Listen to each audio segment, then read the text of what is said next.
Salut à toi et bienvenue sur le podcast Dose d'Inspi. Nous y sommes, c'est parti pour une nouvelle saison. On se retrouve ou bien on se découvre. Dans tous les cas, je te promets des interviews en tout genre. Jeune élue municipale, entrepreneuse, étudiante passionnée, sportive de haut niveau et plein d'autres, ce sont eux qui auront la parole. Et c'est pas fini. Lors des émissions spéciales, tu découvriras plusieurs invités qui aborderont des thèmes en lien avec l'actualité et ils te dévoileront les coulisses de leur métier. Alors, prêt à prendre ta dose d'inspi ? Attends, n'oublie pas, dans la vie, tout est une question de dosage.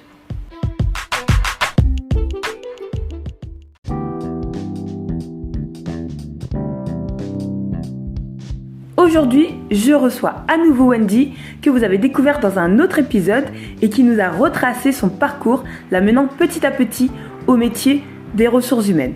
Et bien à présent, nous allons voir comment Wendy s'est approprié la fonction de généraliste RH dans différentes entreprises et surtout comment elle l'incarne. Petit nota bene, vous m'entendrez par moments dire « nous » ou bien « on », tout simplement parce que je suis moi-même professionnelle RH et qu'il s'agit ici d'une discussion globale sur les envers de cette profession. Alors, bienvenue à toi dans les coulisses du monde des RH et surtout, prends ta dose d'inspi.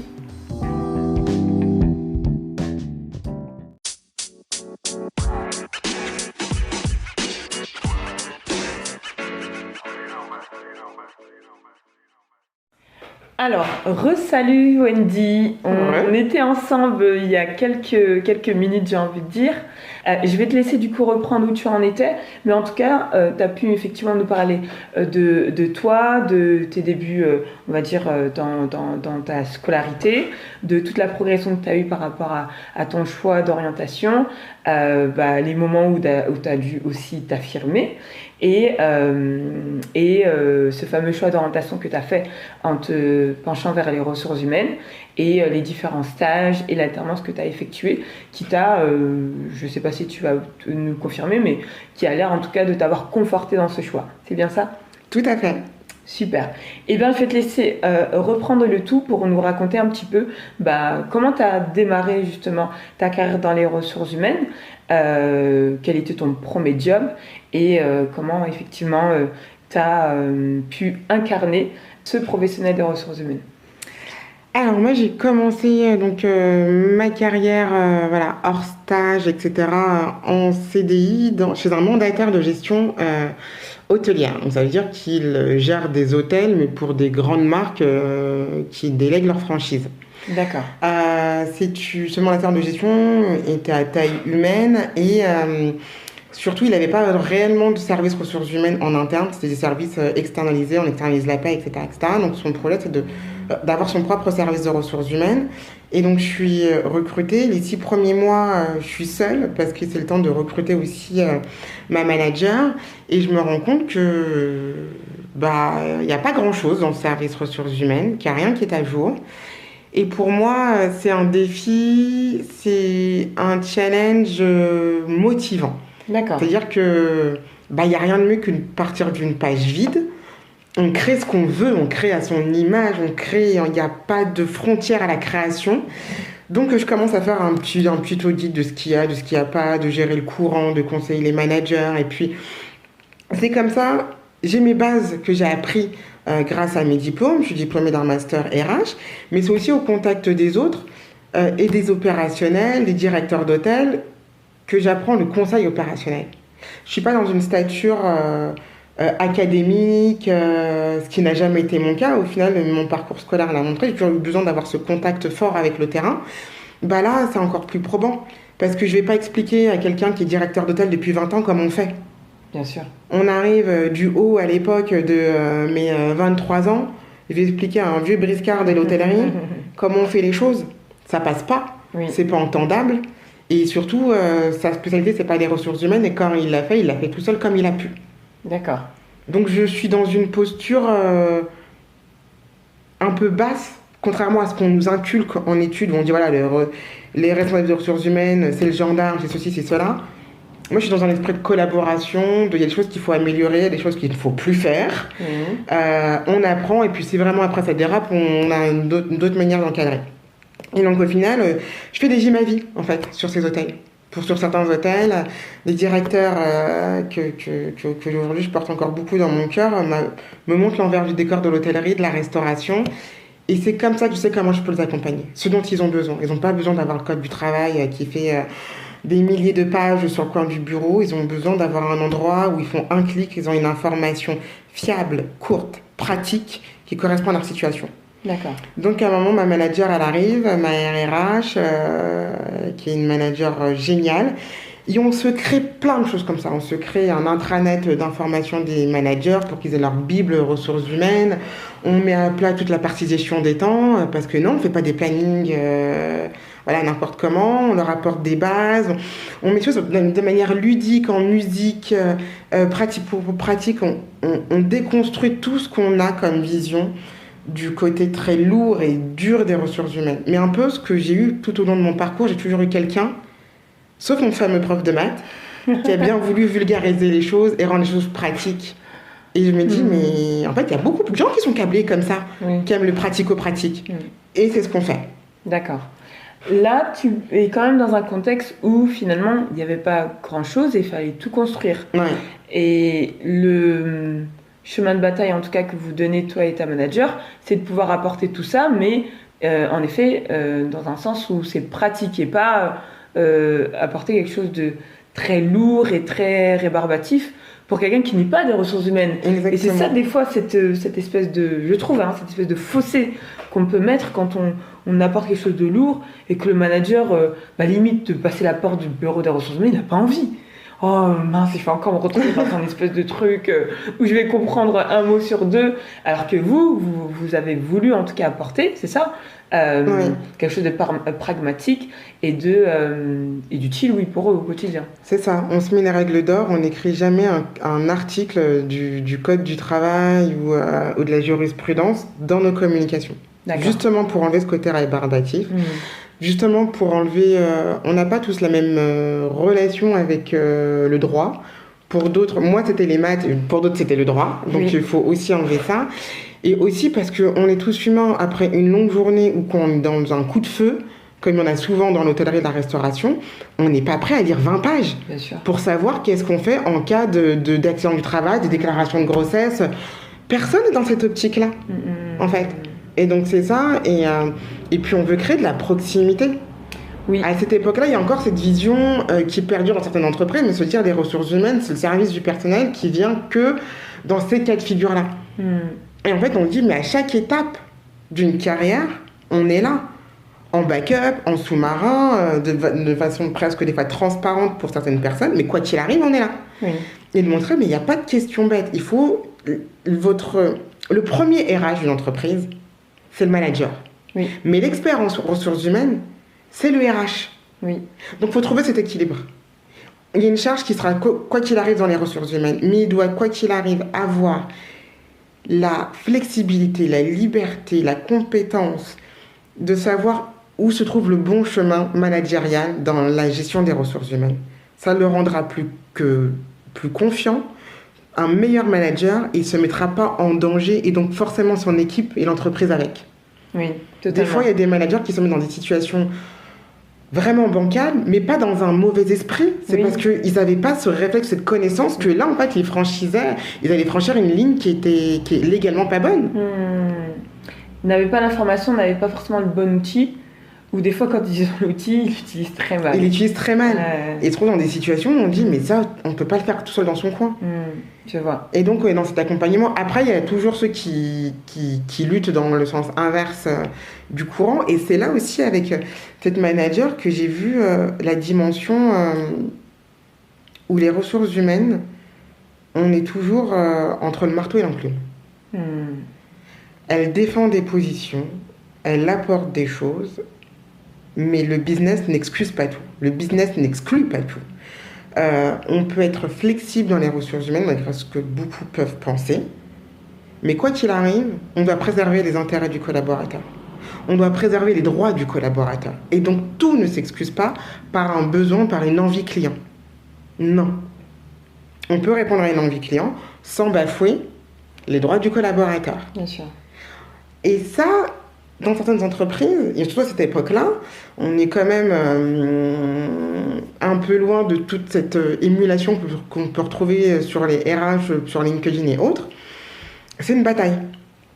C'est un secteur qui est extrêmement exigeant. En l'hôtellerie-restauration, c'est du 7 jours, 7 jours sur 7, 24 heures sur 24, et on est en fronte totale avec de la clientèle, donc avec tout ce que ça apporte d'être face à du public, tous les bons côtés, mais aussi toutes les incivilités que ça explique. Et ben ça, je me rends compte que déployer une politique ressources humaines, amener des projets à bien, demander du budget, les ressources humaines, c'est une fonction support. On n'est pas... on nous fait souvent comprendre qu'on coûte plus qu'on ne rapporte. Donc quand on demande un développement, vous coûtez de l'argent les ressources humaines. Vous versez des salaires, vous coûtez de l'argent, vous demandez toujours des choses. Donc tout ça, on le porte. Oui. Et c'est là que je me rends compte. Oui, voilà, ce que j'allais dire, c'est à ce moment-là finalement que tu te rends compte de tout ça. Après, je pense que tu as eu très vite tes réponses à oui, d'accord, on coûte, mais à la différence effectivement d'un service commerce et de tous les services où ce qui rapporte est palpable. Nous, c'est pas palpable parce qu'on gère les humains.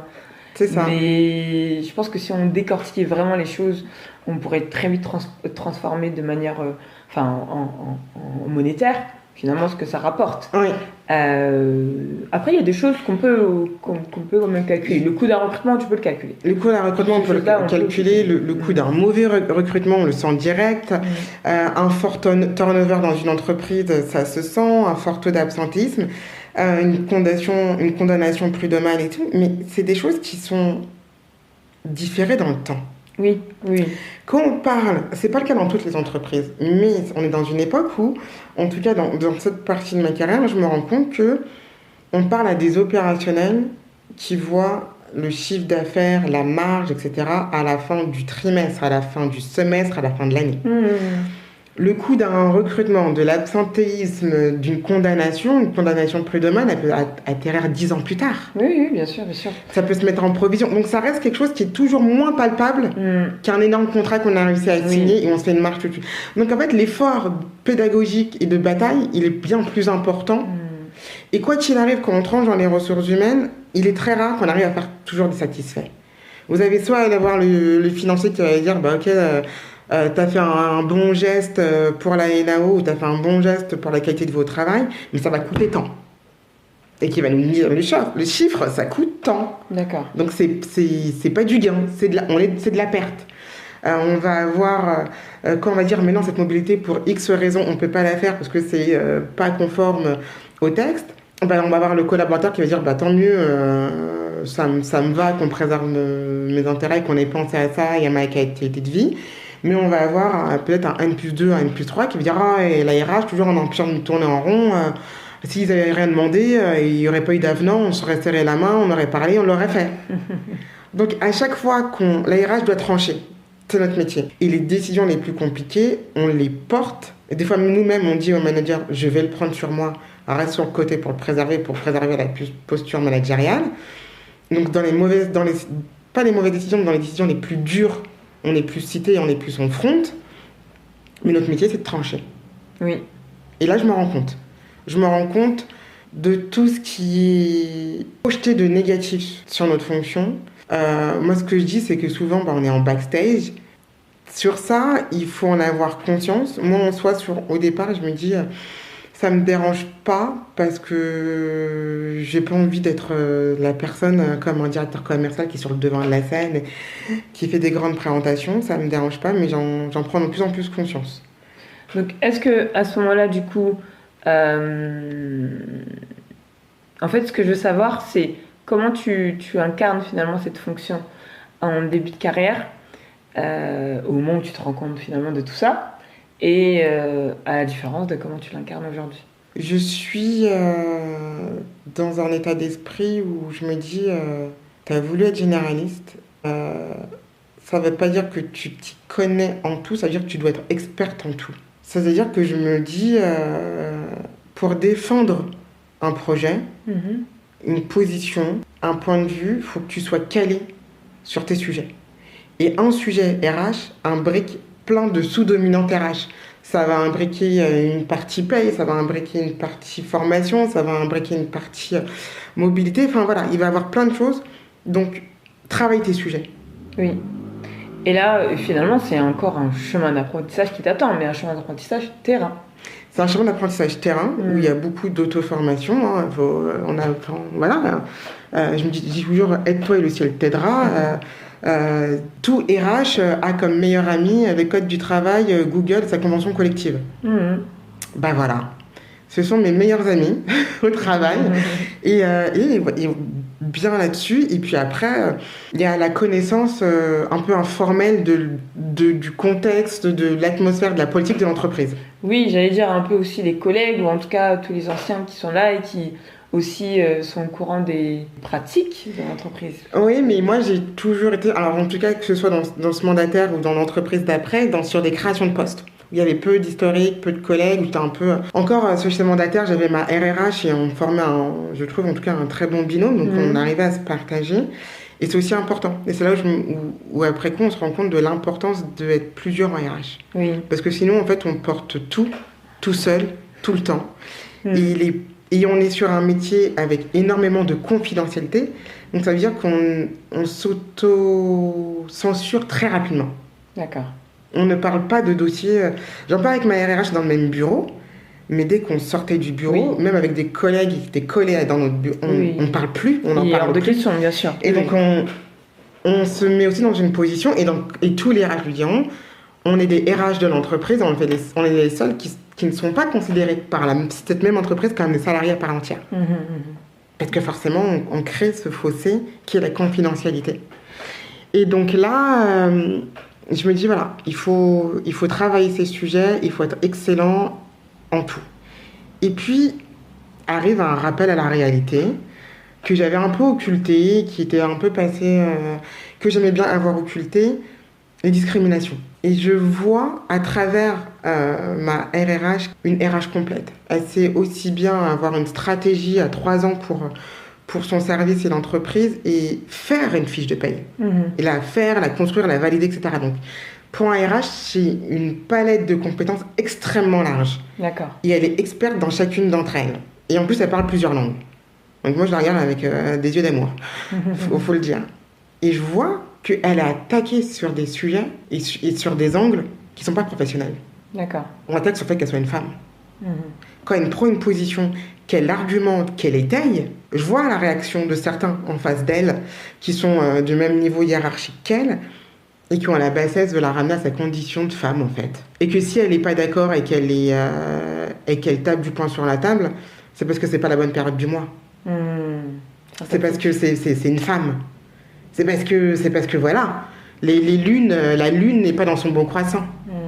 Et là, je me dirais quand même, elle, qui est complète, qui sait de quoi elle parle, qui connaît l'entreprise... Ouais, on arrive à lui reprocher des choses et aller sur des choses aussi basses, surtout. Aussi très basses. Rabaissantes et... Et là, je me rends compte de l'ampleur d'une situation professionnelle. Ok. Et ça te fait pas peur ? Et ben, je me dis, en fait, si on était plus à se rendre compte de la réalité, ces remarques n'auraient pas été faites. Je suis pas sûre qu'aujourd'hui, ces personnes les feraient, aujourd'hui. Parce qu'aujourd'hui, je pense qu'elles ont été confrontées à plus de personnes qui leur sont rentrées dedans. Parce que je pense aussi qu'ils se sont rendus compte que voilà, la fonction RH est sortie un peu aussi de sa propre censure. On en parle, on dit ce qu'on fait derrière. Le Covid a aussi permis à beaucoup de collaborateurs de se rendre compte que on n'est pas que des grades de papier. Ah, vous savez, à quelque chose quand même. Exactement. Moi, il y a des gens qui m'ont dit ça pendant le confinement. Oui. Qui m'ont dit, mais je me rendais pas compte qu'il y avait tout ça dans les ressources humaines. Et moi, en fait, ça m'a pas découragée dans le sens où je me suis dit, et par l'exemplarité, etc., et ben on montrera. Mais oui, il y a un côté où je me dis, c'est injuste. Parce que j'en ai vu d'autres être sur des postes RH moins complets qu'elle, et on leur a pas fait ce type de remarques. Et par la suite, j'en ai vu d'autres être sur des postes même plus élevés que celui qu'elle avait, être 4 fois moins compétents. Et quand je dis 4 fois, je suis généreuse. Et on leur a jamais fait un niveau d'attaque qu'elle a eu. Oui, parce que c'est violent de se prendre ça quand même. Et pourtant, elle a jamais lâché. Et moi, en fait, derrière, je me disais, mais si elle le prend en front, elle lâche pas. je n'ai aucune excuse, moi, de lâcher. D'accord. Elle tient, donc on était dans une équipe, si elle tient, moi, derrière, je tiens. Et on y est arrivé. Il y avait des moments plus compliqués que d'autres, mais on y est arrivé. Et puis après, c'était moins intéressant, le nombre d'effectifs a commencé à baisser, et donc moi je suis partie dans une autre entreprise sur le secteur de l'hôtellerie, où je prends un poste de responsable RH, où j'ai une équipe, un management, où je me retrouve encore dans des situations où pas forcément la RH elle part en pauvre, où il faut défendre des sujets, où vous avez des collaborateurs qui explosent en vol, comme on pourrait dire, et ils craquent dans votre bureau, ils sont en situation de divorce, de burn-out, de deuil, ils apprennent une maladie grave pour eux ou pour leurs proches. Ils se retrouvent plus dans leur poste, ils savent plus pourquoi. Ils se trouvent honteux de plus se retrouver dans leur poste. Et vous êtes couverts dans cette alcôve qui est votre bureau du sceau de la confidentialité. Ils veulent en parler à personne, ils n'en parlent pas des fois même à leur propre conjoint ou manager. Et vous savez que vous ne pouvez pas les laisser comme ça, malgré qu'ils vous demandent pertinemment de le garder pour vous. Et là, on rentre dans une dimension où on a de l'empathie, mais on ne peut pas le montrer. On est pris à la gorge parce que ça touche des sphères où on n'a plus la main.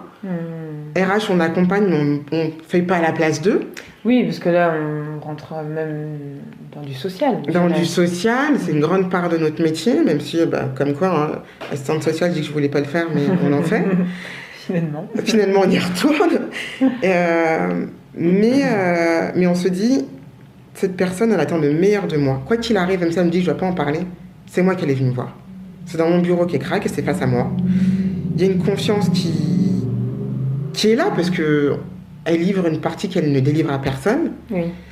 Et il faut que je l'accompagne, mais il ne faut pas que je laisse parler mes émotions, en tout cas pas complètement. Sinon, je n'aurai pas la tête assez froide pour donner le meilleur de mon accompagnement. Et là, on apprend, comme beaucoup de RH et beaucoup je pense, mes homologues se retrouvent, on met ce qu'on appelle une barrière. On rentre dans notre costume de RH et on se rentre dans cette partie où on dit... il faut que je préserve les intérêts de l'entreprise et il ne faut pas que j'abîme mes collaborateurs.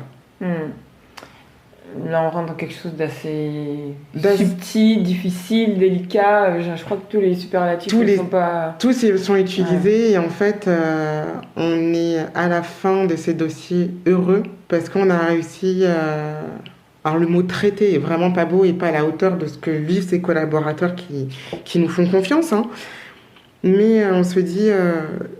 Voilà, j'ai pas tout résolu parce que je peux pas résoudre une maladie, je peux pas résoudre un deuil, je peux pas. Mais j'ai réussi à l'alléger. Dans cette partie noire de sa vie, j'ai réussi à l'alléger comme je pouvais et à l'accompagner. Et parfois elle est déculpabilisée en fait. Oui, mais tu as utilisé le bon mot. On est dans l'accompagnement, on n'est pas dans la résolution à sa place ou sortir la baguette magique, puisque des fois on peut penser qu'on a une baguette magique, mais non. Et tout régler d'un coup, non. Par contre, oui, c'est exactement ça, le mot accompagnement. Et accompagnement, c'est pas non plus être le père fouettard. Il y a des choses, je pense, beaucoup plus subtiles à comprendre. Et justement, on va y venir à ces préjugés. À ton avis, Wendy, là, par rapport à ce que tu nous as expliqué, là, du poste que tu occupes et à ce que représentent les ressources humaines, moi, je vais te donner ma définition. Enfin, ma définition. En tout cas, la position que je considère qu'a un professionnel des ressources humaines, le service des ressources humaines dans une entreprise. Très souvent, c'est l'intermédiaire entre tous les collaborateurs et, on va dire, une partie de la direction. Et quand je dis une partie de la direction, j'entends les managers et la direction, le comité de direction et tout ce qui va avec. Elle a souvent cette position d'intermédiaire. Mais pour autant, je trouve que ce service-là ou ces professionnels-là sont autant décriés par la première partie que je t'ai citée, les collaborateurs, que par la direction. Enfin, on a l'impression qu'on a le soutien de personne. Tout à fait. Et à ton avis, c'est dû à quoi? Est-ce qu'ils ont le mauvais rôle? Est-ce que finalement, ils se cantonnent à un rôle à faire ce qu'on leur dit de faire? Ou est-ce qu'ils prennent réellement en main les choses? Et tout dépend en fait de qui tu vas avoir qui sont les professionnels que tu vas avoir dans ce fameux service. Moi, je pense que tout dépend des professionnels. D'accord. Parce que aujourd'hui, ça va faire presque 12 ans que je fais ce métier. J'ai travaillé dans différentes entreprises, dans différents secteurs, et c'est ce que j'aime dans mon métier, c'est qu'on passe de différents... On peut tout changer à chaque fois qu'on change d'entreprise. Et pourtant, j'ai jamais eu la même position RH. Enfin, ma hiérarchie n'a jamais eu la même position RH. Moi, je me suis toujours obligée à avoir la même, à ne pas changer. Mais ce qui m'a valu des prises de position très fortes. Oui. Ce qui m'a valu d'avoir des passes d'armes très fortes avec mes DRH de l'époque. Ce qui m'a valu de dire officiellement je ne le ferai pas, je mets mon veto, alors que normalement c'est tu fais et t'appliques. Il y a une hiérarchie comme dans n'importe quelle entreprise. Bien sûr. Ce qui m'aurait très bien aurait pu me valoir un licenciement, voilà, parce que pour de l'insubordination, parce que je me suis déjà oralement et à l'écrit opposée à des décisions. D'accord. Mais c'est propre, moi je dis, c'est propre à chacun, parce que dans les ressources humaines, c'est comme dans n'importe quel cœur de métier, tout le monde n'y arrive pas pour les mêmes raisons, et tout le monde n'est pas forcément un bon responsable ressources humaines. Mais il faut aussi avoir en tête que toutes les stats le montrent, on fait partie, les ressources humaines, des fonctions les plus impactées par le burn-out. Pourquoi ? Parce que parfois, malheureusement, on nous impose des décisions qu'on ne porte pas, qui sont peut-être contraires à notre volonté, à nos valeurs, à notre logique. On va le faire. Pour certaines personnes vont le faire, d'autres vont pas le faire. Voilà, chacun, j'ai pas de jugement sur le fait de le faire ou pas, attention. Chacun a sa position et sa configuration personnelle qui permet aussi de s'opposer à certaines décisions et autres. Mais on le fait, mais après on vit avec. Oui. On n'a personne auprès de qui s'est penché. Parce que souvent, voilà, moi j'ai occupé des postes de RRH où j'étais seule RRH. Donc confident, je vais pas me confier à des gens de mon équipe. Je suis leur manager, je peux en plus leur mettre mes propres problématiques. En tout cas, moi c'est comme ça que je le vois. Je vais pas aller à la finance me plaindre. Enfin voilà, il y a cette dualité. Il y a des gens qui appliquent des décisions qui leur ressemblent pas oui, ils y vont et ils le font. Certains arrivent à s'en remettre et d'autres s'en remettent pas. Et puis il y en a qui le feront pas. Mais après, je pense qu'on ne fait jamais l'unanimité parce qu'on a un poste à impact, on a un poste qui tranche, on a un poste où on prend la décision, on a un poste où parfois la décision que personne ne veut prendre, on la prend. La RH est toujours présent à un entretien disciplinaire. En fonction des entreprises, la hiérarchie n'est pas toujours présente. Oui. On porte les discours les plus difficiles, on les martèle. Il peut arriver qu'une ligne hiérarchique, des managers disent c'est le souhait de la RH, le fameux courage managérial. C'est la RH, c'est la direction, c'est lointain. Oui, c'est très très lointain. Mais ce sont des règles d'entreprise qu'on doit tous s'appliquer. Mais on est la fonction qui l'incarne. Et j'ai souvent collaborateurs. Je suis pas là, moi.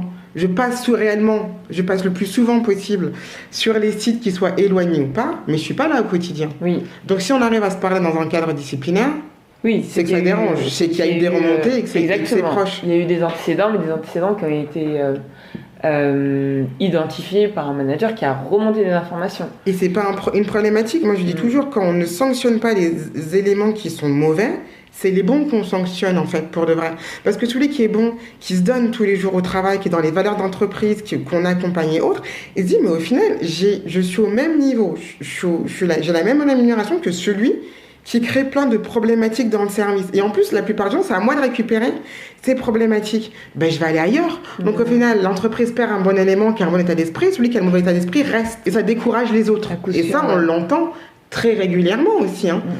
Et moi, je dis souvent aux collaborateurs, une entreprise, c'est un contrat de travail, il doit toujours être gagnant. On est gagnant parce qu'entre collaborateurs, on a envie d'y aller, on est certes payé, mais on est payé en faisant peu importe le job. Oui. Donc on est payé, on a une bonne ambiance de travail, on aime bien nos collègues, on aime bien ce qu'on fait et on croit en ce qu'on fait. L'entreprise, Elle est contente, elle a un collaborateur investi, qu'elle rémunère, qui participe à la culture d'entreprise, sur qui elle peut compter, elle va investir pour les années à venir sur les formations. Et si elle investit dans les formations, c'est qu'elle le projette dans l'entreprise. À partir du moment où l'un devient perdant, faut pas se faire du mal. Faut se dire, merci, c'était génial, c'est comme une fête. La fête, elle a bien duré, elle a duré 5 ans, elle a duré 10 ans. Aujourd'hui, j'ai envie de voir ailleurs. Merci pour ces belles années. J'ai pas envie que ça se dégrade. Chacun prend son chemin. Oui, et sans finir en drama. Finir en drama. Après, la réalité, c'est qu'en effet, ça se passe pas toujours de cette manière. Sinon, on sera en pump and up, nous, les RH. J'aimerais bien, mais non. Ça se passe pas toujours comme ça. Pas comme ça. Et pour continuer sur ce que, en tout cas, moi, j'appelle les préjugés, ou en tout cas des situations qui arrivent et qui desserrent la profession RH, c'est des fois des licenciements expéditifs et sans explication et faits de manière des fois totalement dans l'illégalité. J'en ai vu dans des contextes d'entreprise. On peut aussi aborder toute la partie liée au recrutement, où on peut avoir certains recrutements aussi qui sont faits un peu à la tête du client. Petite remarque que m'a dit il n'y a pas longtemps une étudiante, c'est mais pourquoi vous les recruteurs vous répondez jamais aux candidatures après avoir passé un entretien? J'ai jamais de réponse, je sais jamais si c'est oui, si c'est non, et si c'est non, pour quelle raison. Voilà, c'est des petites choses comme ça où finalement on est sur du vécu, on est sur des choses que beaucoup de gens vivent, mais qui restent encore pour beaucoup inexpliquées. Parce qu'ils n'ont pas le retour des RH, soit ils n'ont pas le retour des managers. Parce que vraiment, dans tout ce tourbillon que peuvent les RH, les managers sont là. Sont là avec des dires et des retours qui finalement, où ils arrivent on va dire, à rester derrière le rideau. Et les RH prennent, mais ils sont bien présents dans tout ce tourbillon. C'est juste que des fois, le courage managérial leur permet d'assumer les choses, et pour d'autres, non. Mais du coup, voilà, il y a toute cette réalité. Là, je t'ai donné que 2 exemples, j'aurais pu t'en donner encore plein d'autres, parce que les situations sont vraiment variées, mais c'est la réalité. Et je pense que voilà, cet épisode peut être l'occasion aussi de s'exprimer là-dessus et d'apporter peut-être à nos auditeurs et auditrices des réponses. Oui, la discrimination existe. Oui, des choses injustes existent en entreprise. C'est pas normal. Mais comme je le disais, l'entreprise fait partie du monde. Il suffit d'allumer la télé pour se rendre compte qu'en l'espace de 10 minutes sur n'importe quelle chaîne d'infos, on a 10 infos injustes qui nous agacent. Et il faut voir aussi dans quelle configuration se trouve le RH. Est-ce qu'il a les moyens d'amener sa politique? Quelle est sa politique déjà? Est-ce que lui-même a, on va dire, cette déontologie, même si on n'a pas, nous, contrairement aux médecins, voilà, on n'a pas un serment d'Hippocrate, mais cette déontologie, oui.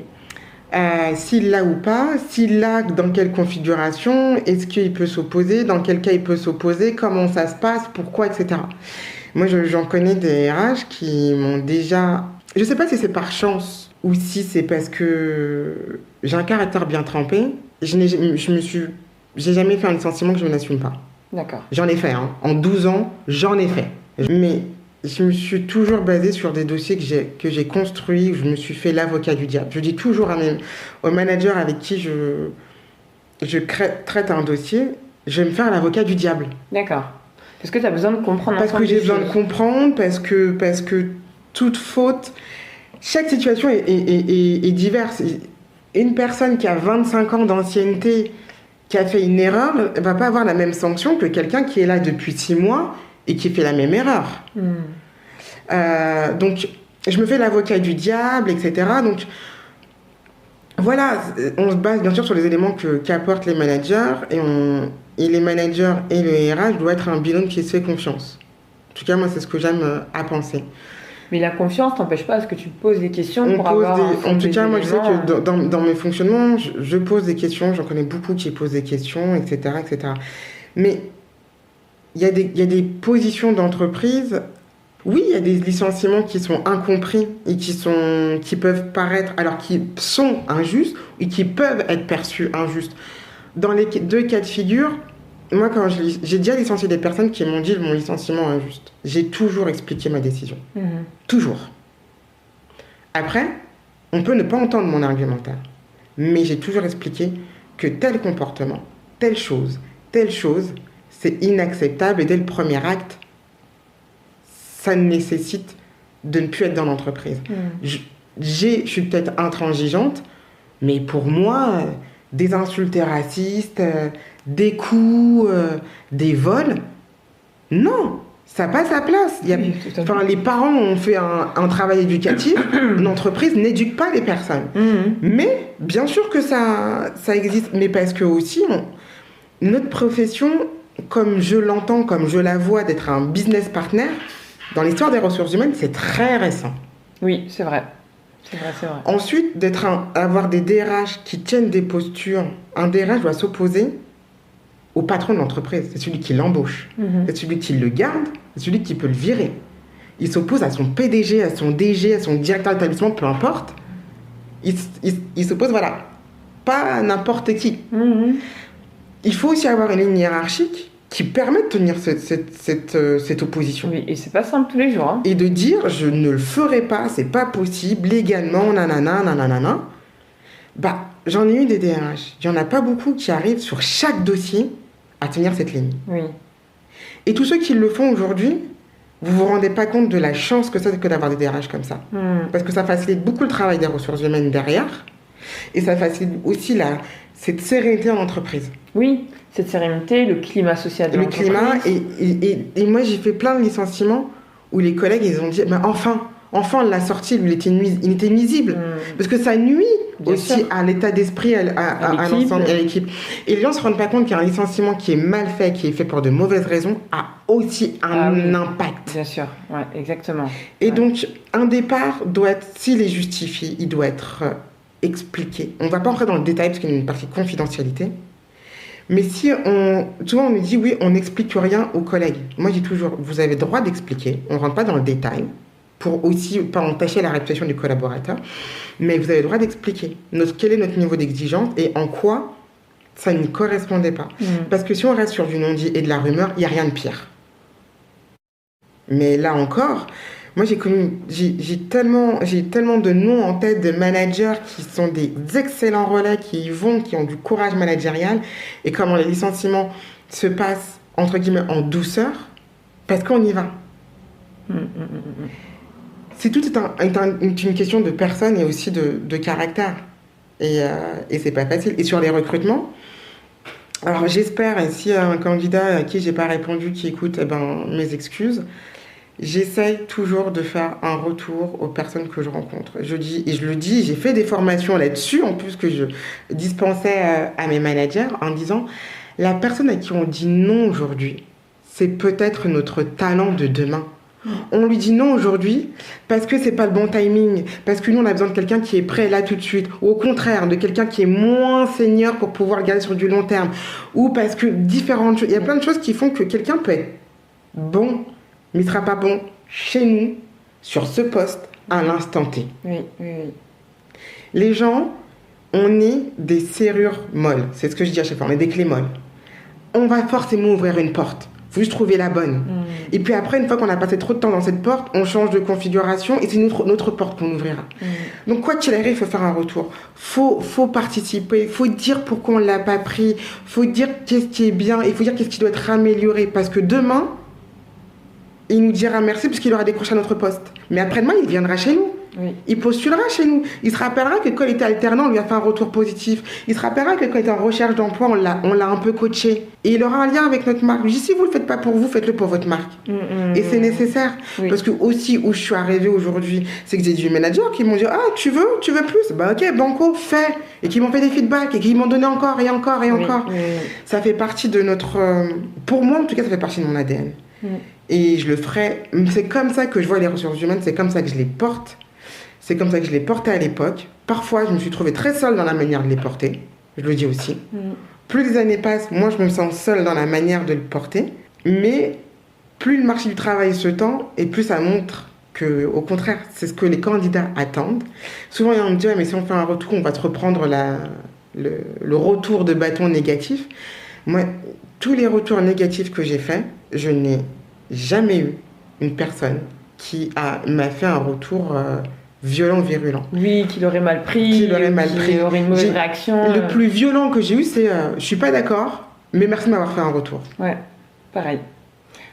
Et justement, pour revenir sur d'autres points sur lesquels on m'a interpellée concernant le recrutement, on est tous humains et on peut, en effet, en fonction du contexte, de la configuration, du trop plein d'activités qu'on peut avoir, ça peut arriver, moi je sais que ça m'est arrivé, de ne pas faire un retour à tel candidat. Même si mon point d'attache, c'est de toujours faire un retour. Qu'est-ce que tu dirais au candidat qui attend 1 semaine, 2 semaines, qui se rend compte qu'il n'a pas de retour, mais qu'il aimerait quand même savoir. Bon, il sent que c'est mort, mais il aimerait quand même savoir pourquoi ça n'a pas matché. Moi, je sais que j'ai déjà répondu, mais prends ton téléphone et appelle. Pareil. Prends ton téléphone, appelle. Tu sais pas, effectivement, quelles sont les raisons pour lesquelles, finalement, la personne ne t'a pas fait de retour. Il y a celui qui va botter en touche, il y a celui qui va... même en essayant de l'appeler, il ne va pas se rendre disponible. À ce moment-là, passe pas ta vie à faire ça. Faut laisser tomber. Et il y a celui qui mince, pour différentes raisons, elle va plus te faire un retour. Et le fait de t'avoir là au téléphone va pouvoir te faire ce retour en toute transparence qui va te servir et qui va te permettre de rebondir pour un futur entretien, pour un futur recruteur, une future entreprise. Est-ce que tu es d'accord avec ça? Parce que je sais que souvent, on peut avoir cette étiquette de « vous faites jamais de retour ». Oui, ça peut arriver, je sais que moi, ça m'est déjà arrivé. Mais le volume fait qu'on les prépare le temps, parfois. Ça peut arriver. Personne n'est infaillible. Et moi, je dis toujours, appelez ou envoyez un mail. Parce que si vous êtes face à un recruteur, il est tout le temps en entretien. Mais au moins, il pourra vous proposer un moment d'échange où vous êtes tous les deux disponibles et vous faire le débrief. Non, il ne faut pas hésiter à envoyer un mail, à envoyer ou à appeler. Il n'y a rien à perdre. Il n'y a rien à perdre. Au pire, vous aurez un conseil pour le prochain entretien. Exactement. Et gratuit en plus, parce que si vous allez voir des professionnels, c'est payant les conseils pour les entretiens. En effet, comme des fois les coachings que je me retrouve à faire pendant l'entretien. Je peux te dire que... Mais oui, c'est important. C'est important d'aborder ce point-là, de le dire, parce que finalement, je profite de cette occasion pour un peu embarquer les personnes dans les coulisses de ce qu'on fait. Et c'est vrai qu'on ne se rend pas compte. Après, nous, on ne se rend pas compte aussi de ce qu'ils vivent en tant que candidat. Bon, moi, quand même, j'ai des souvenirs, parce que j'ai été candidate et je pourrais l'être encore demain. Donc, j'ai quelques souvenirs de choses qui m'ont beaucoup frustrée et que, pour rien au monde, je voudrais faire vivre à d'autres candidats et candidates. Mais après, voilà, des fois, on ne se rend pas compte. Et c'est bien que, dans ces situations-là, les personnes, les candidats, entre guillemets, nous rappellent à l'ordre, juste via un mail ou un appel téléphonique. Mais bien sûr, en restant toujours cordial. Oui, mais c'est parce que la politesse, ça, par contre, non. Ça peut être accepté nulle part. Un poli, je pense qu'il y a 100% de chances qu'il se fasse rappeler, mais pas pour les bonnes raisons. C'est ça. Donc oui, c'est important de le dire. Wendy, merci beaucoup. Franchement, on a pu apprendre plein de choses sur le métier de professionnel de ressources humaines, sur tout ton parcours et comment tu as découvert ça et tout ce que ça englobe. En plus, c'est hyper intéressant de voir comment tu as découvert toutes les thématiques, puisque je le rappelle, les ressources humaines, c'est pas que virer ou que recruter, c'est plein d'autres choses. Et tu as pu effectivement nous le confirmer. Moi, j'aurais encore 2 dernières questions, puisque tu nous as dit que tu étais manager. En tout cas, tu as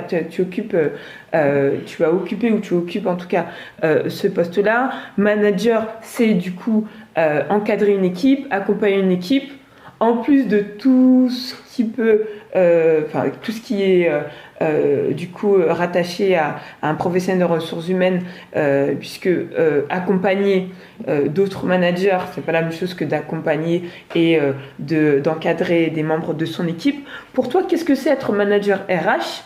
Et c'est quoi la différence avec d'autres types de managers?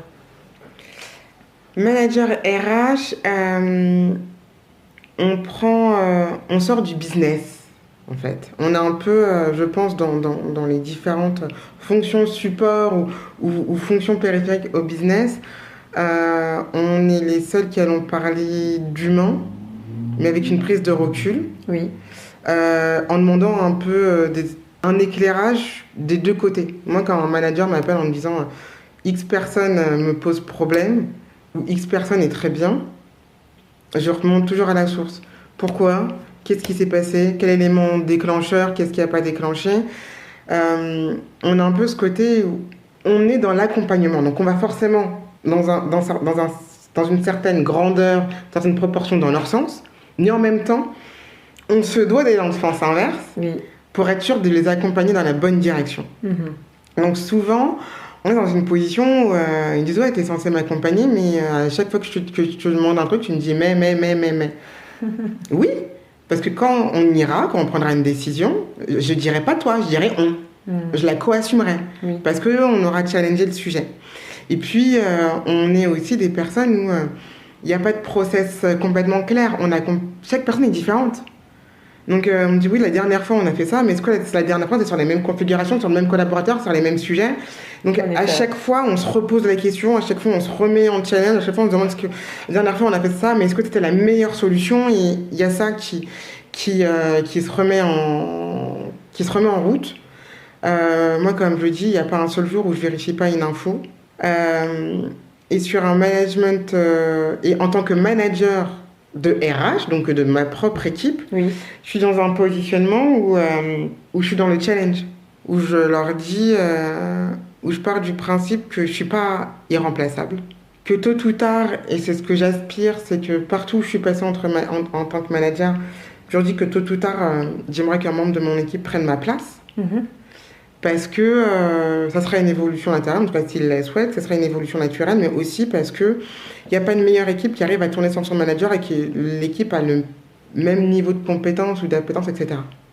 Donc j'ai un degré de transparence élevé avec mes équipes. J'ai un niveau d'exigence, je suis plus exigeante envers moi qu'envers elles, mais j'ai quand même un niveau d'exigence où je veux pas qu'on se repose sur nos lauriers. Oui, oui.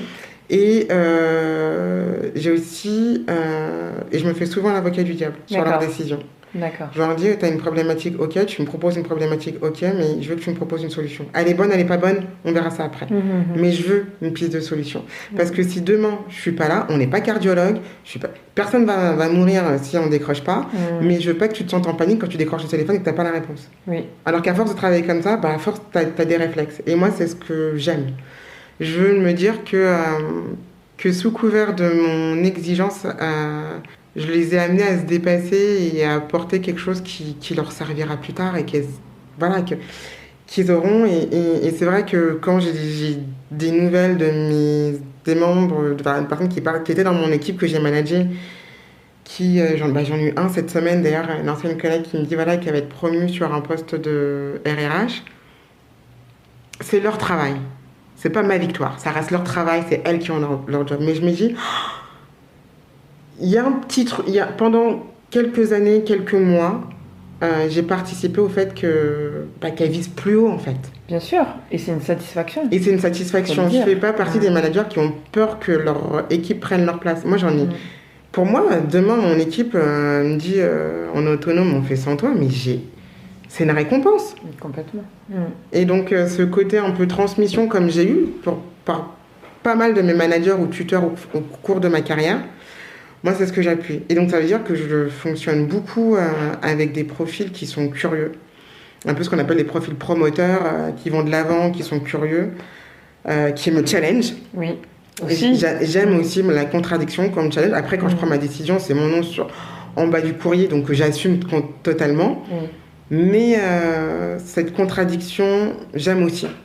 Et puis d'une certaine manière, tu vas jouer le rôle tu vas jouer un rôle dans la transmission de ce qu'est les ressources humaines, de comment tu l'incarnes, parce que finalement, eux après, ils vont pouvoir assimiler tout ça et l'incarner à leur manière, mais toi, ce que tu auras transmis va avoir forcément un impact, la manière dont eux-mêmes vont devenir professionnels RH.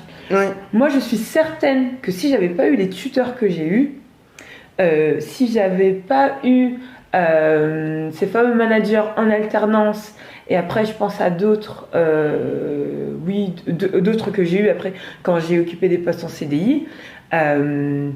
J'aurais pas été la manager que je suis devenue aujourd'hui, j'aurais pas été la professionnelle RH que je suis devenue aujourd'hui, parce que j'ai un regard très précis et je me souviens très précisément des comportements qu'ils avaient, la manière dont ils accueillaient les collaborateurs, quand ça se passait bien, quand ils étaient de bonne humeur ou pas de bonne humeur. Et tout ça avait un impact sur comment étaient vues les ressources humaines dans cette entreprise-là. Et pour moi, c'est vraiment la manière la plus... Enfin, rien n'est parfait, mais en tout cas, ça se rapproche de ce que j'imagine comment doit être des ressources humaines dans une entreprise et comment doit être un professionnel RH face à un collaborateur ou face à la direction ou autre. Et encore, à ce moment-là, j'avais pas eu trop de rapport de force entre les RH et la direction. Mais par contre, les relations et le rapport qu'avaient les professionnels RH avec les collaborateurs et collaboratrices, ouais, c'est exactement comme ça que j'ai vu les ressources humaines et c'est comme ça que j'ai pu l'incarner par la suite. Et ce qui est marrant, c'est que après, dans les autres entreprises, quand j'ai encadré des stagiaires, je me souviens d'une qui avait fait un premier stage dans un cabinet de recrutement et ensuite elle est venue chez nous. Elle nous a dit, oh, franchement, merci. Enfin, je dis elle, nous, parce que du coup, on était deux responsables et du coup, c'est nous deux qui l'encadraient. Et elle nous a dit merci de m'avoir permis de faire ce stage avec vous parce que j'étais à 2 doigts d'être totalement dégoûtée du recrutement et des ressources humaines parce qu'elle avait eu des tuteurs horribles. Mais quand je te dis horrible, c'est tout ce qu'il ne faut pas faire en fait. Et je me rends compte à quel point ça a un impact. Et aujourd'hui, elle est toujours dans les ressources humaines, elle occupe des postes à responsabilité. Et je me dis mais c'est trop bien. Et on l'a réconcilié avec ça. Et pour moi, en tant que manager, en tant qu'encadrant, en tant que tuteur, eh ben, on va forcément transmettre ça, on a forcément notre rôle à jouer et on a forcément un impact sur ces personnes qui sont dans une position d'apprenant, mais à qui on doit justement inspirer confiance et on doit inculquer une certaine image qu'ils vont reproduire. Qu'on s'en rende compte ou qu'on s'en rend pas compte, ils vont le reproduire. Donc si on fait si on joue les RH difficiles, les RH à la dure, et puis je m'en fiche de ce que tu racontes, c'est moi qui commande et puis c'est tout, ils vont le reproduire. Donc, si on veut que justement on n'ait pas des situations encore 15 000 autres situations qui vont desservir notre profession, bah, on est les premiers ambassadeurs et ambassadrices, j'ai envie de dire. Oui, et souvent en tant que manager, je dis à mes équipes, faut se blinder en fait. Je suis quelqu'un de très informel, beaucoup sur l'humour, etc. Mais il faut se blinder. On me dit oui, souvent on me dit mais sur ça, est-ce que cette partie humaine, etc. Oui, alors il y a l'humain, mais on est dans une entreprise avec un objectif, avec des prérequis, etc., etc. Et malheureusement, on ne peut pas faire autant de contrats de travail qu'il y a de contraintes dans la vie de chaque collaborateur. Et que des fois, on est obligé de dire, voilà, à des personnes, bah, il faut être à l'heure le plus possible. C'est un contrat de travail avec tel volume horaire, faut le remplir, etc. Bien sûr. Et des fois, je leur dis, voilà, même si on aimerait offrir une flexibilité totale, ouais, on peut pas. Parce qu'après, ça crée une injustice envers d'autres. En fait. C'est ça, il ne faut pas oublier qu'on est dans un cadre. On n'est pas oublié qu'on est dans un cadre. Donc oui, on est humain entre nous. Mais il y a des moments où, il faut se blinder. Et des fois, je leur dis, ok, là, je vais jouer le rôle de la méchante. Mais sachez que plus tard, ça sera... Vous devrez tenir cette position. C'est comme ça. Et que des fois, on est là, on va féliciter. Des fois, on va rappeler les gens à l'ordre, en fait. Et que c'est pas la boîte de mon père. Donc, il faut aussi faire les choses... correctement. Et c'est dans un objectif de bon fonctionnement dans la durée. Mais c'est ce que je dis souvent. Je dis, la bienveillance, c'est pas de taire les choses. Souvent, les gens, ils vont dire, ils vont enjoliver les choses, ou ils vont passer sur un langage stratégique, voire hypocrite. Moi, pour moi, en fait, à ce moment-là, c'est comme un début, c'est un manque de respect. Si tu me mens, c'est que tu penses que soit que je suis idiote pour pas voir que tu mens, et là, ça me fait vraiment mal. Soit que tu penses que je suis pas assez mature pour comprendre ce que tu vas me dire. Et moi, jamais je mets mon interlocuteur à ce niveau-là. Je pars du principe que tu vas comprendre. Après, il faut dire les choses avec des formes. Bien sûr. On parle aux gens avec une certaine correction. On a été éduqués, voilà.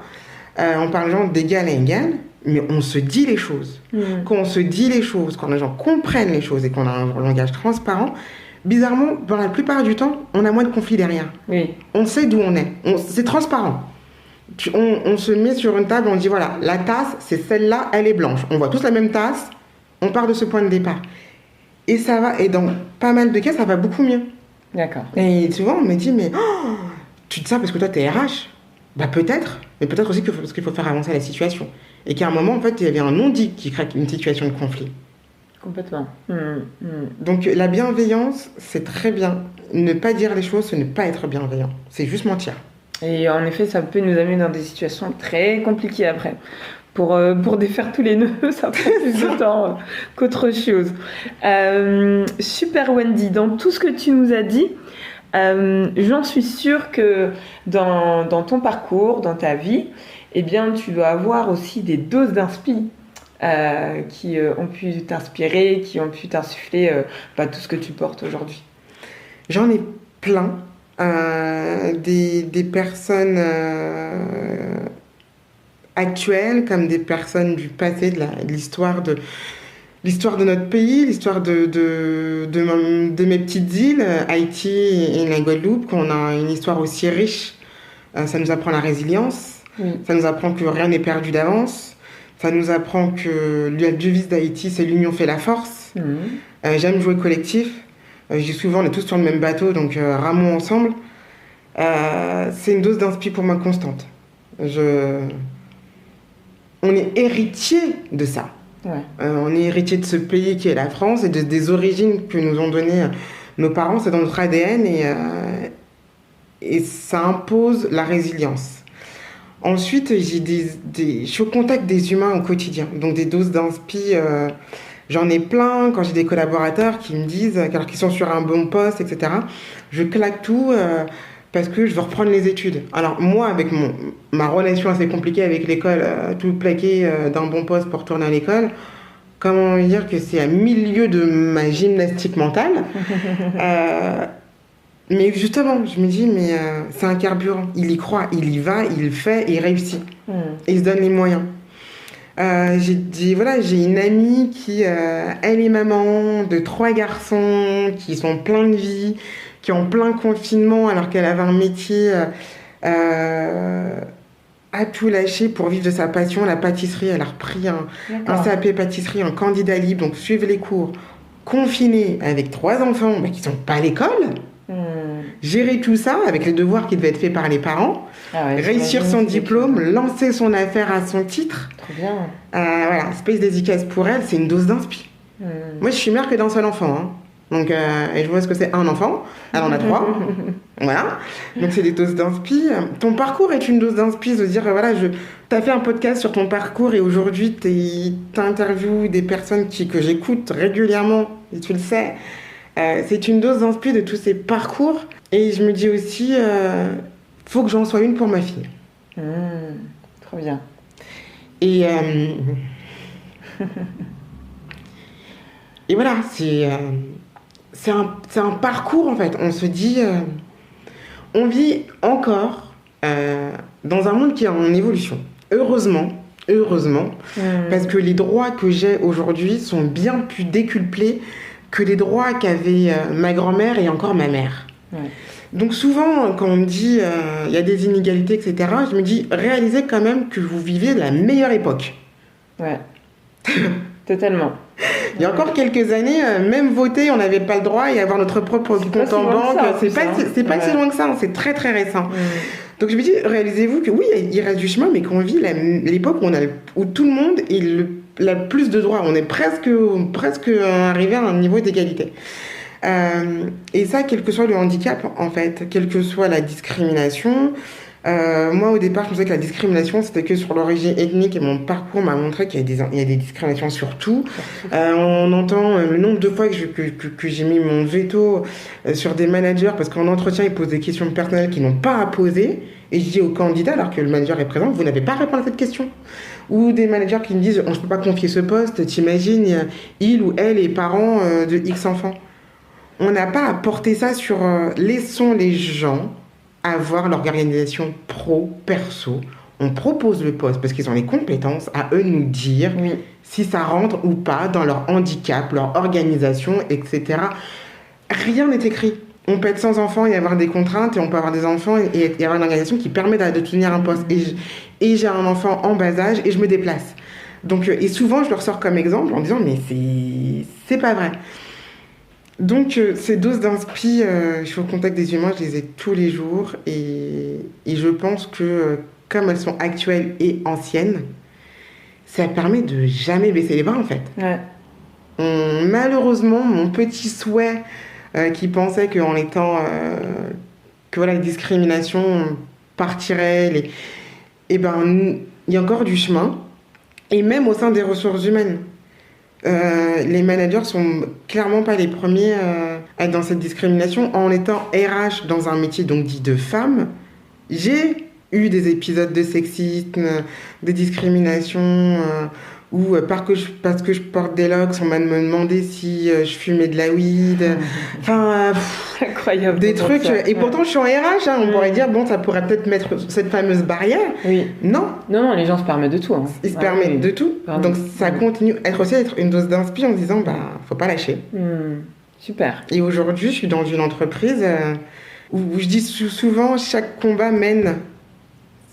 nous prépare à la victoire, en fait. On perd plein de batailles pour gagner une guerre. Enfin, j'imagine pas mon parcours comme une guerre, mais tout ce que j'ai vécu, toutes ces belles rencontres que j'ai eues, tous ces dossiers que j'ai dû gérer, tout ce que j'ai appris sur le terrain, oui, je suis dans une entreprise où c'est pas un sujet, la discrimination, parce qu'il n'y en a pas, parce que les valeurs humaines sont portées comme un étendard, comme un tatouage.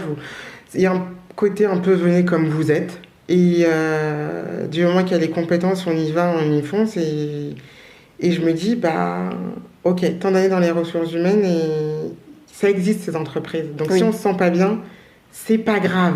Ces entreprises existent. On a parlé beaucoup de discrimination, beaucoup des travers de l'entreprise. Il existe des entreprises très bien qui mettent l'humain au cœur de leur stratégie et qui développent tout ce qu'il faut pour que les personnes se sentent bien dans ces entreprises. Donc, oui, faut y aller. On n'est pas sur un discours fataliste où en effet tout va mal et dans toutes les entreprises vous allez trouver en effet des choses qui ne vont pas.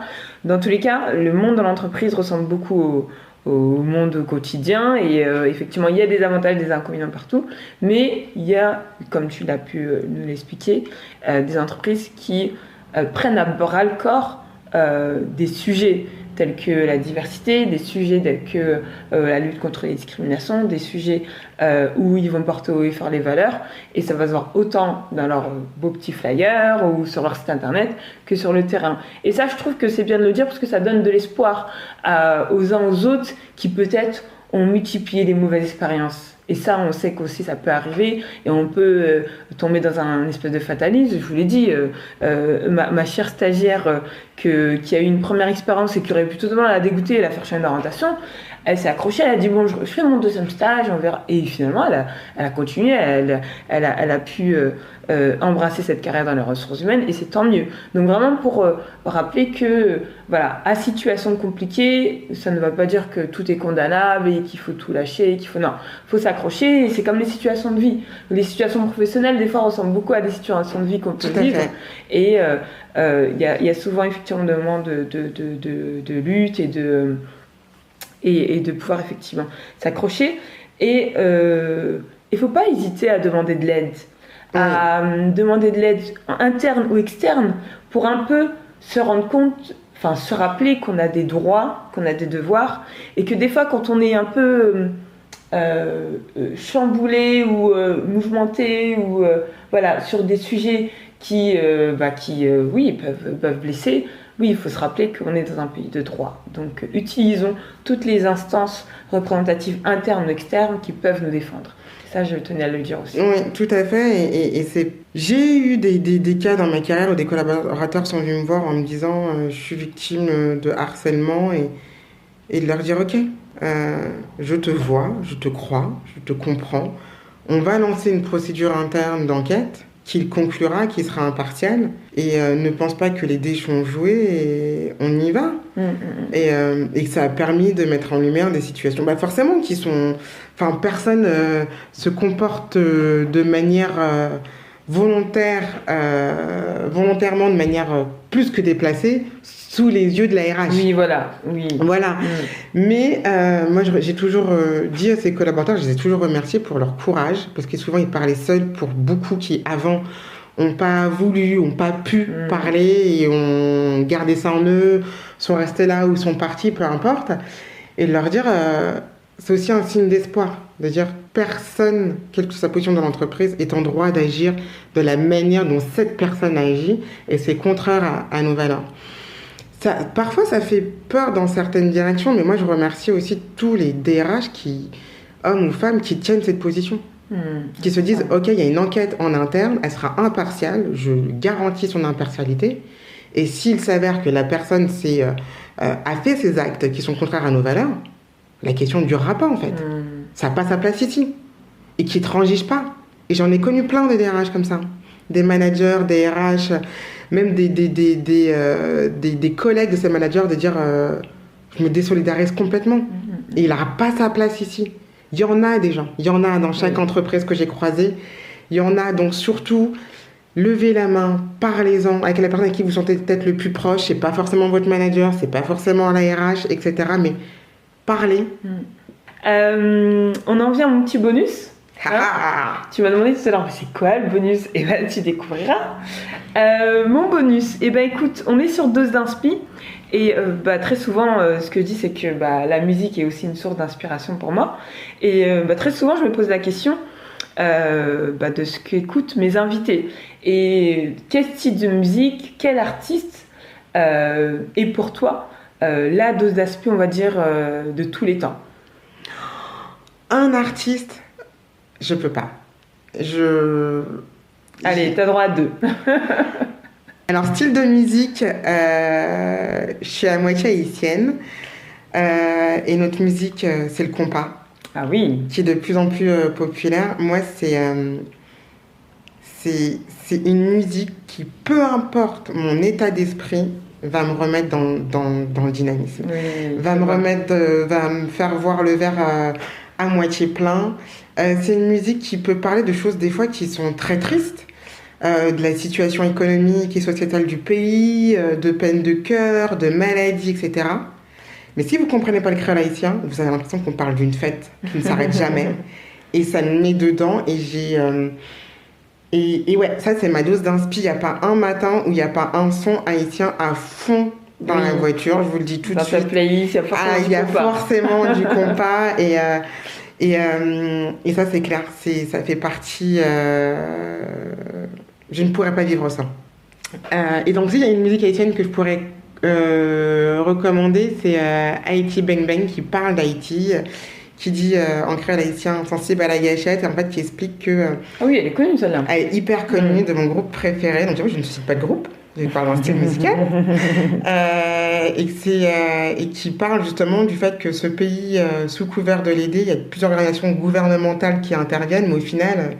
Ça finit du bang-bang, et avant, ils pouvaient sortir de chez eux sans protection, et aujourd'hui, plus ils sont nombreux à être là pour nous accompagner, et plus le pays est en danger. Ouais, c'est fou. Hein.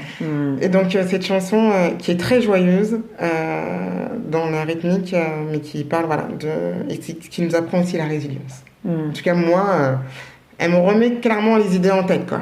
Quand je me plains parce que je me suis cogné le petit doigt, ça va. Je me remets. C'est rien. C'est rien. Et après, alors j'adore plein de styles musicaux. Kerry James et Youssoupha. Ah oui. Classique. C'est les classiques de classiques. Classique, incontournable. Je crois qu'on l'a beaucoup. Plusieurs invités l'ont cité. À un moment donné, je me suis dit, oh, mais faut que je trouve le moyen de les inviter là.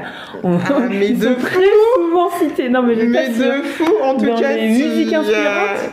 Ah ouais, ils sont très souvent inspirés. Je fais partie. Kerry James, t'es haïtien. Moi aussi, 94 représente. Je fais de la candidature. Mais oui, parce que. Cette chanson, nous ne sommes pas condamnés à l'échec. Ah, ça a impacté toute une génération. Mais je pense plusieurs. Ouais. Et il y en a eu d'autres derrière, de différents artistes. Mais elle fait partie de toute cette lignée de ne pas être condamné à l'échec. Si je dis cette phrase, il y en a plein qui vont reconnaître le morceau. Jeune homme, lève-toi, bats-toi. Rien que cette intro, on sait tous quel est le titre derrière et tout. Bah ouais, quand on m'a dit ton avenir il est fait, tu iras en CAP, allez, ces chansons elles étaient là en fait. Ouais. Et, elles ont été boostantes, j'imagine. Elles ont été là pour et donc, t'aider à t'accrocher. Grosse dose d'amphi. Et puis j'adore aussi Youssoupha. Alors, il porte aussi un porte-étendard, mais j'aime aussi sa capacité à manier la langue française, les jeux de mots, les renversements de situations. Et j'aime, en dehors du message qui est porté par certaines chansons, aussi ce maniement de la langue française, de poète pour moi, clairement, qu'on ne verra pas à l'école, mais pourtant qui ont des figures de style qui sont remarquables, qui sont accrocheuses, et eux c'est des doses d'inspi, parce que je pense que combien de leurs professeurs ont misé sur leur capacité à être on va dire les poètes de leur époque.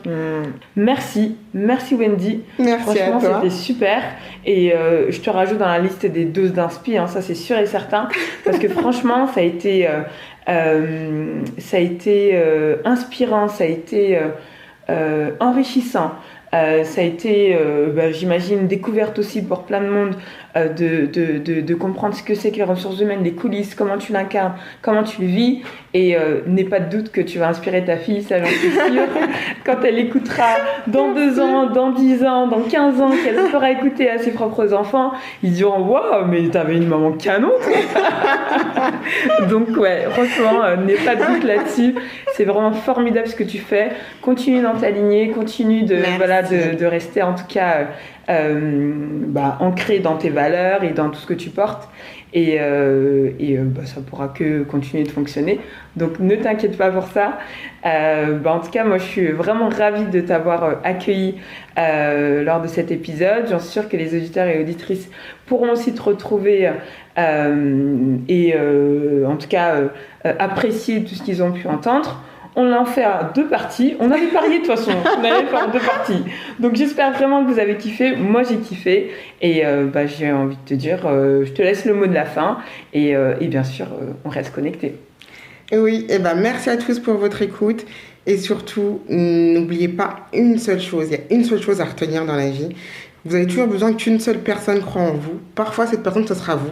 Par contre, ce sera quelqu'un d'autre. Mais il faut toujours qu'il y ait une personne. Alors, croyez en vous. Super. Merci beaucoup, Wendy. À bientôt. Ciao.